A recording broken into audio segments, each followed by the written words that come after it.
Halo anak-anak, Assalamualaikum warahmatullahi wabarakatuh.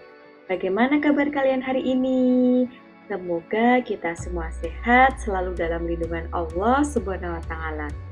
Nah, anak-anak, sebelum kita mulai pelajaran, marilah kita berdoa dahulu sesuai agama dan kepercayaan masing-masing. Berdoa mulai. Selesai. Anak-anak, yuk kita simak kelas 3, subtema 1 pada pembelajaran 4. Nah, kita akan belajar diskusi. Dayu, Edo, Siti, dan Beni sedang mendiskusikan sebuah dongeng. Dongengnya menceritakan tentang bunga melati.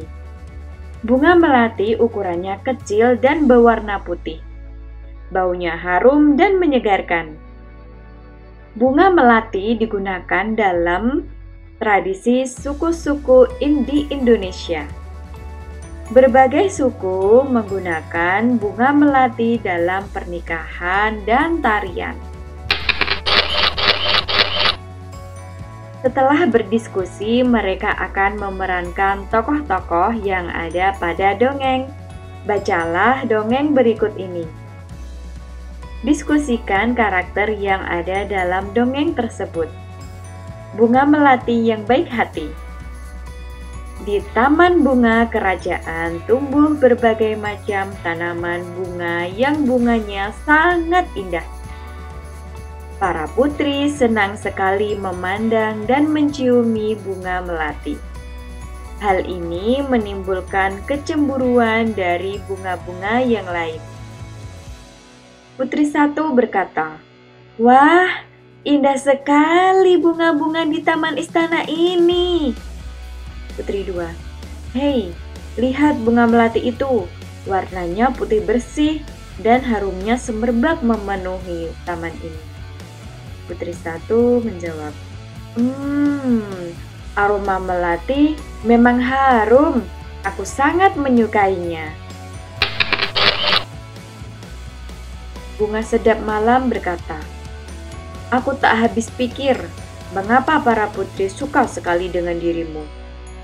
Bunga anggrek berkata, "Iya, padahal dirimu berbunga kecil, berdaun besar, dan berbatang keras."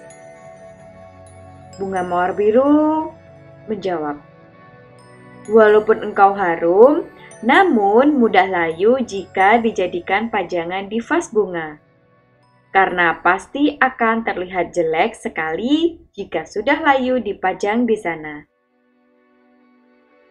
Bunga melati hanya diam dan tetap tersenyum. Senyumnya yang sangat manis membuat keharuman dirinya semakin merebak. Udara di taman bunga kerajaan bertambah wangi dan bertambah banyak kumbang yang datang. Kedatangan para kumbang yang bertambah banyak membuat semua bunga di taman bunga kerajaan menjadi senang. Mereka pun sibuk menyapa para kumbang dan mempersilahkan mengisap sari madu yang ada pada setiap bunganya. Para bunga tentu tidak akan bisa berbunga lagi jika tidak ada kumbang yang akan datang dan mengisap sari madu mereka. Bunga sedap malam dan bunga yang lainnya kini telah mengerti kenapa bunga melati sangat wangi sekali. Bunga-bunga yang lain meminta maaf kepada bunga melati atas perasaan cemburu mereka. Kini mereka mengakui bahwa keberadaan bunga melati itu justru harus disyukuri. Bunga sedap malam berkata, "Ternyata aroma harummu mengundang para kumbang datang. Tanpa dirimu, taman ini akan sepi dari kumbang-kumbang. Maafkan aku melati." Bunga anggrek pun berkata, "Aku juga mau minta maaf melati. Selama ini aku iri padamu. Ternyata keberadaanmu sangat bermanfaat untuk kami." Bunga mawar biru berkata, Selama ini aku juga berburuk sangka padamu, Melati. Aku minta maaf ya. Bunga Melati menjawab, aku sudah memaafkan kalian, teman-teman. Sekarang kita bisa berteman tanpa ada prasangka buruk. Nah, setelah kita membaca teks yang tadi, kita sekarang menulis 4 tokoh yang ada pada dongeng beserta dengan karakternya. Nah, misalnya tokoh yang pertama, siapa yang bisa menjawab? Nah, betul, para putri kerajaan. Karakternya apa? Nah, karakternya senang mengagumi keindahan dan keharuman taman bunga. Tokoh yang kedua adalah Bunga Melati. Karakternya rendah hati, baik hati, tidak mudah tersinggung. Yang ketiga, Bunga Sedap Malam. Karakternya pencemburu, menjelekkan karakter lain, dan mau mengakui kesalahan. Lanjut, tokoh yang keempat, Bunga-bunga lain. Karakternya pencemburu, ramah, mau mengakui kesalahan.